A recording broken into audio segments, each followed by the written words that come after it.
পানি ছাড়া কোনো জীব বাঁচতে পারে না। আমাদের দৈনন্দিন জীবনে পানির ব্যবহার বা পানির প্রয়োজনীয়তা অপরিসীম। বিশেষ করে যারা শহর অঞ্চলে থাকেন তারা জানেন যে বিশুদ্ধ ও নিরাপদ পানির প্রয়োজনীয়তা কতটুকু। আমাদের এই পৃথিবীর ৭১ ভাগ কিন্তু পানি, অর্থাৎ এই পৃথিবীর ১০০% মধ্যে ৭১% পানি আর বাকি ২৯% হলো মাটি। তো আজকে আমরা পানি নিয়ে দুটো গুরুত্বপূর্ণ ট্রান্সলেশন শিখব।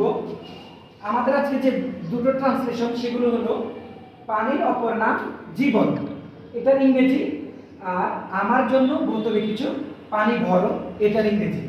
তো পানির অপর নাম জীবন, এটার ইংরেজি হলো the other name of the water is life.